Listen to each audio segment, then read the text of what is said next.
Selamat siang, Namo Buddhaya. Sahabat Dharma yang berbahagia, jumpa lagi dengan saya, Meta.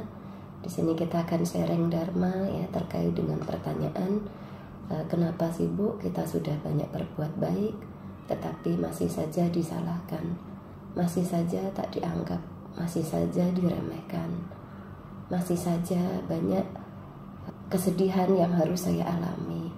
Nah, bagaimana ketika ini terjadi dalam kehidupan kita? Sahabat Dharma, ada satu kisah inspiratif, yaitu kisah seorang kakek, cucu, dan seekor kerbau. Pada suatu ketika, kakek akan pergi ke pasar membawa seekor kerbau bersama cucunya. Kakek dan cucunya tadi berjalan kaki menuntun kerbau. Kemudian ada yang melihat dan bilang, kenapa nggak dimanfaatkan kerbaunya? Dengan naik kerbau, kalian tidak akan capek-capek jalan kaki sampai ke pasar. Nah, kemudian kakek minta supaya cucunya naik di atas punggung kerbau. Nah, kemudian ada lagi orang yang melihat dalam perjalanan itu. Kenapa yang muda yang naik kerbau? Kakek kan sudah tua, harusnya kakek yang naik kerbaunya. Kasihan kakek sudah tua. Nah, kemudian sang cucu berpikir, benar juga ya, biar kakek yang naik kerbaunya. Kemudian sang cucu turun dan kakeknya gantian yang naik kerbau. Nah, kemudian dalam perjalanan ada yang melihat lagi, dasar tua bangka, kenapa nggak kasihan sama anak kecil, malah disuruh menuntun kerbau, kakeknya malah yang naik kerbau. Harusnya anak kecil yang naik kerbau, kasihan dia masih kecil harus nuntun kerbau itu sama kakeknya. Jadi setelah mendengarkan perkataan orang tadi, akhirnya kakek dan cucunya tadi sama-sama naik ke atas punggung kerbau.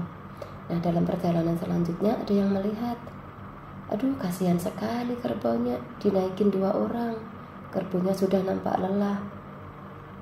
Kakek sama cucu sama saja, tidak ada rasa kasihan sama kerbau itu. Akhirnya keduanya turun dan kembali berjalan kaki sambil menuntun kerbau itu ke pasar. Nah, Bapak Ibu sahabat Dharma, dari kisah tadi ya dapat menginspirasi kita ya, bahwa apapun yang kita lakukan dalam hidup ini itu akan selalu dikomentarin orang lain. Baik kita berdiri, berjalan, duduk, berbaring, pasti akan ada yang berkomentar ya. Jadi apapun yang terjadi dalam kehidupan kita ya, itu dicengkeram oleh 8 kondisi duniawi. Atta loka dhamma. Apa itu atta loka dhamma? Ada suka, ada duka, ada dipuji, pasamsa, ada dicela atau ninda, ada dikenal ya, yasa, ada tidak dikenal, ayasa, ada untung, laba, ada rugi, alaba ya.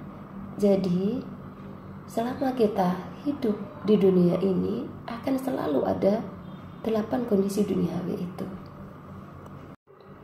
Kita melakukan kebajikan bukan untuk mencari nama. Kita melakukan kebajikan bukan untuk dipuji orang. Kita melakukan kebajikan bukan untuk mendapatkan keuntungan, tetapi kita melakukan kebajikan itu bagian dari kita untuk mengembangkan batin kita, untuk menjalankan ajaran agama. Semua agama mengajarkan akan kebajikan. Semua agama mengajarkan kita untuk senantiasa berbuat baik. Kita melakukan kebajikan untuk mendapatkan keberkahan, keselamatan dalam kehidupan kita. Kita melakukan kebajikan untuk mengikis karma-karma buruk kita. Melakukan kebajikan untuk mengurangi penderitaan kita, untuk mendapatkan kedamaian, kebahagiaan, dan keharmonisan dalam kehidupan kita. Kita melakukan kebajikan supaya kita dapat mencapai kebahagiaan tertinggi nibbana. Orang baik sesungguhnya tidak mudah mengendalikan hal-hal yang jahat. Maka jangan biarkan keserakahan menyeretmu pada penderitaan yang tidak berkesudahan. Dhammapada Malawaga Syair 248. Dalam syair 250 juga dijelaskan, seseorang yang telah memotong iri hati sampai ke akar-akarnya, memangkasnya dan menghancurkannya, maka ia akan menemukan kebahagiaan dan kedamaian dalam hidupnya di siang dan malam. Segala sesuatu yang dilakukan dengan pikiran yang baik, ucapan yang baik, dan perbuatan yang baik, maka kebahagiaan akan mengikutinya bagaikan bayang-bayang yang tidak pernah meninggalkan dirinya. Dalam Yamakawaga syair kedua.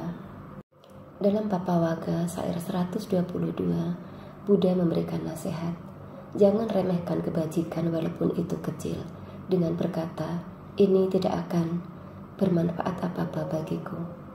Tetapi seperti air yang menetes sedikit demi sedikit pada tempayan, maka suatu saat tempayan itu akan penuh dengan tetesan air tersebut. Begitu pula orang yang bijaksana senantiasa mengisi kehidupannya dengan kebajikan, dengan sedikit demi sedikit kebajikan yang dilakukan, maka akan membawa kebahagiaan dalam kehidupannya.